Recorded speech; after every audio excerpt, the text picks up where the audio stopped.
And flash the firmware, my 9265 8i RAID controller. You'll see I'm running in a Windows 8 virtual machine, and I've just done a reboot actually recently, and I'm launching the MegaRAID storage manager.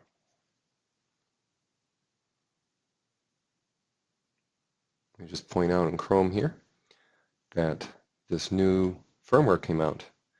Same MegaRAID and everything else from October. That hasn't changed, but what's come out a couple of days ago in mid-November 2012 is this new firmware. And that's what's got my attention. I've downloaded the file already before starting the recording. I've read the README, and yeah, there's a couple things that caught my eye.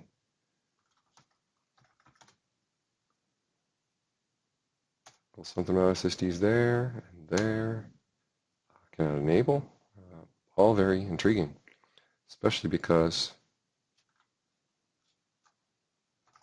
I've had an issue with turning on write caching on my RAID 5 array, which was the whole point of getting CacheCade 2.0 in the first place. So let me show you what I'm talking about. Physical.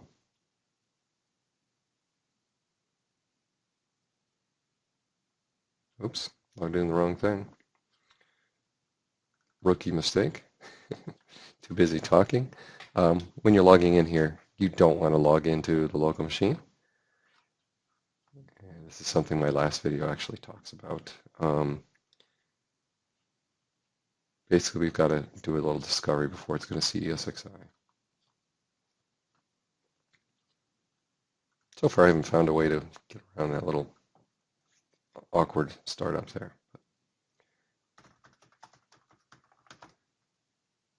So I'm typing in ESXi credentials.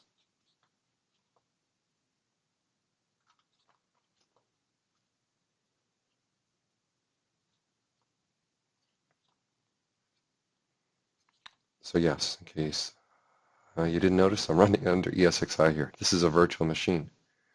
Live Core i7-based system is running MegaRAID only inside of VM, yet you can manage the ESXi host. Again, I've covered this in previous posts about this. So when we get the MegaRAID storage manager up, we can actually flash the code without having to remember mega CLI commands or use the awkward web bias. So those days are behind me. It should be rather straightforward for me to flash the firmware. It's worth repeating. You want to back up first.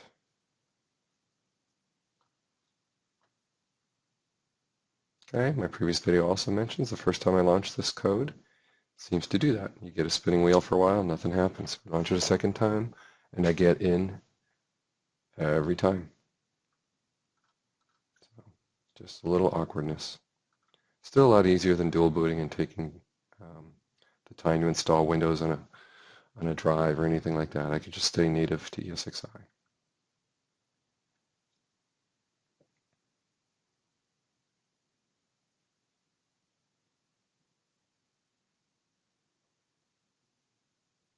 I'm hoping a later point release of the MegaRAID storage manager will come out.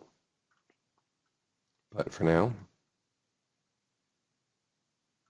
it hasn't. It's still from October 5.4, the version I'm using. Okay, a little sluggish, but it did come out.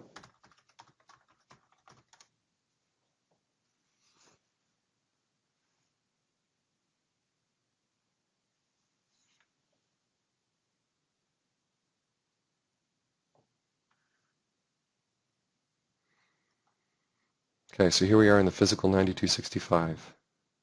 And if we look here, here's my Samsung 830 that I'm going to give it another shot. I want to see if we can actually get the properties of SSD caching to be both read and write. So that's been the issue here. If we look at the virtual drive properties, it's been grayed out. Cannot fix it. It's been really annoying.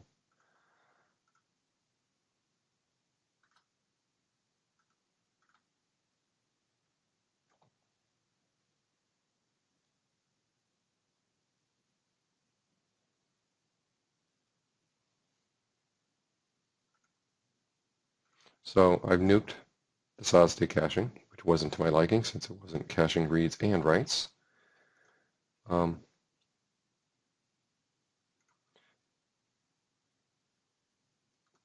want it to be unconfigured. I just want the drive hanging out so that the SSD add wizard will work after we do this firmware update.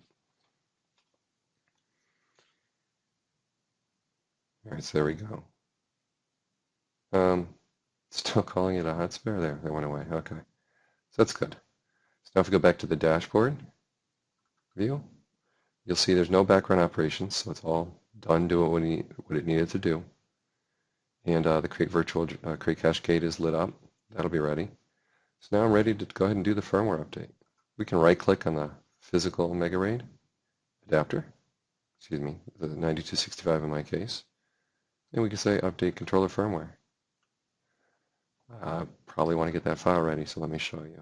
Go to my downloads folder. This is the file I downloaded. Let's go ahead and extract it. Okay, put the path on the clipboard. Now we're ready to point to that file. Curious what's in the text file. Is it the same README? It is. Same stuff. Just a copy of the README. Very handy. All right, so it wants the file. Just paste that in. What is that? That's a directory. It's still going to have me browse. Okay, yeah, that didn't really help. Let's try that again. Sorry about that. Right-click.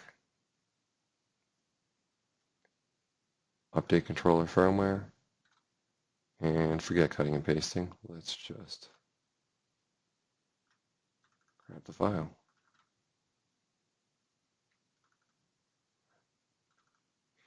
In hindsight, I could have put it in a little easier folder. Okay, so here's the ROM file. That's what we want. Take a look at the day and time. Yep, that's the file I just extracted. And we're ready. If we look in the upper right corner before we begin, you'll see we're at 1881. I'm going to go to 1998. Confirm. Let her rip. And now we wait.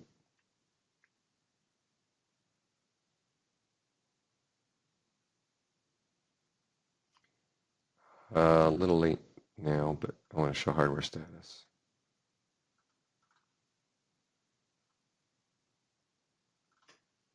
Yeah, we lost hardware status. Or an SSL thing was getting in the way. Either way, don't want you to miss too much here. Let's go back to my little MegaRAID VM. Okay, it's finishing up. Doesn't take very long to do these firmware updates. And I'm going to have to obviously take down all this workload and reboot the ESXi host.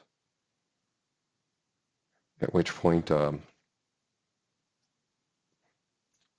go ahead and resume recording video.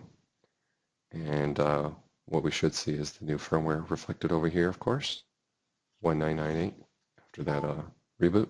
And then I'll go ahead and walk through the wizard of trying to reconfigure caching. I will be the first to admit that the Samsung E30 is not on the tested list. So I realize I'm taking on a risk here.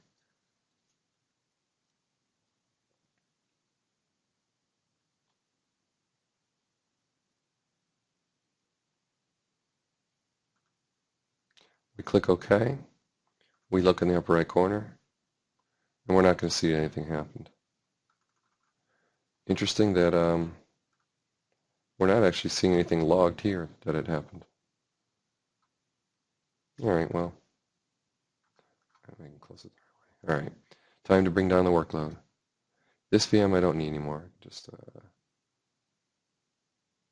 oh, gonna shut it down. Gonna need it after the reboot of the ESXi, the physical host, of course. Yeah, great time for Windows to do its thing. All right, so I'm gonna stop recording this video, and I'll start right up again. So it's now 12:22. See you back in a few minutes when I'm done shutting down the workload and rebooting ESXi like that. Okay, I'm back recording. It's a few minutes later, and I've headed on over to the ESXi hardware status tab. And let's have a look around here. So we can see the controller, and we see a little something about the firmware. Interesting. Let me have a look if that means something. The VM that we're going to be using is still booting here. Oh, it's finished. Okay, that's cool.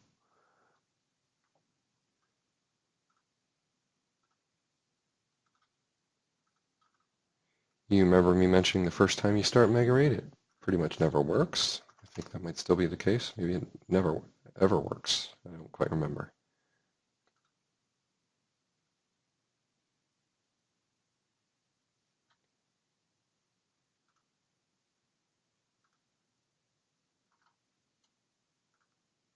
Okay, let the thing go. Back on the firmware, by the way, here's what we've got. It's called 5.4, but let's open it up. Okay, 0018 at the end. So does that mean something to us? Sure does. It's pretty cool. So it looks like we've already had a peek at what the firmware is without even running MegaRAID. Naturally, I want to continue.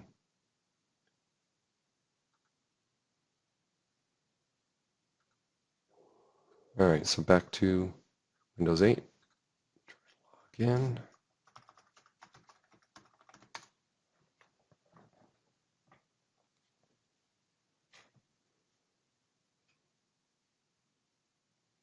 We expect the spinning animated circular pattern to continue forever on this first login.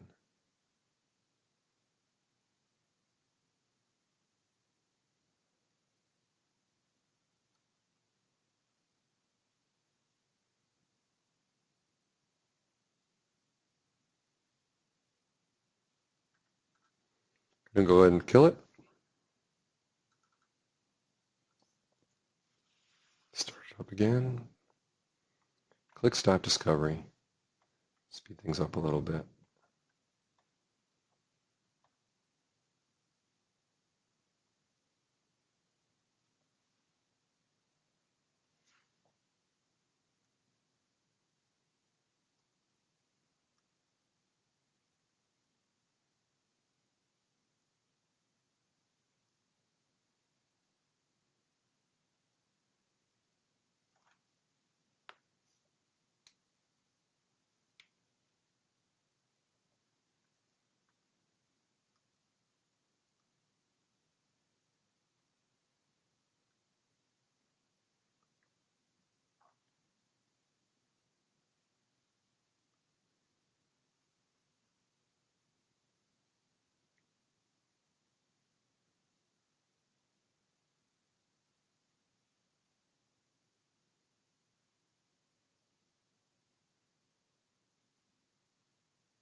I'll point out, I recently removed this SSD and I used parted D and removed all data on it using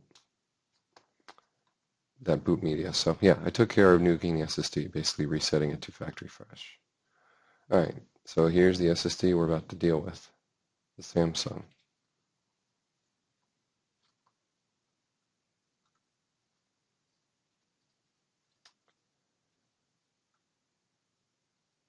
There's our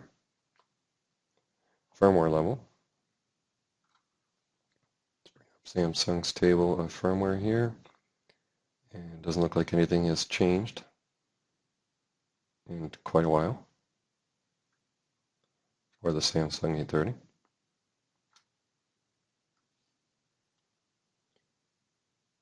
So B1Q right there is still current.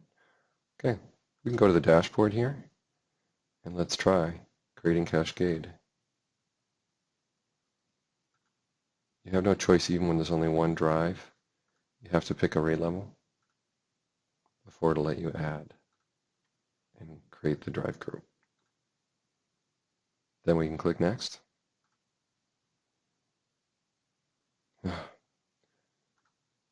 Very frustrating.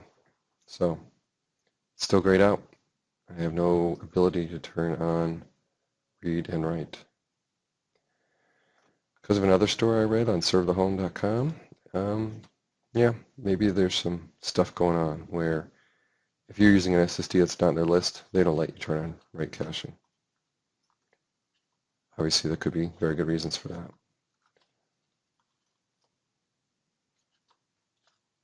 So I'm going to go ahead and just go through the wizard and finish up. But the point of this video was really about updating firmware, and we did get that done. And if we look in this tab here, the physical tab, and point to the RAID controller itself, we can see the firmware did make the trip to 1998, as we also saw through the ESXi interface. So hopefully you found this video helpful, and I thank you for watching. Good night.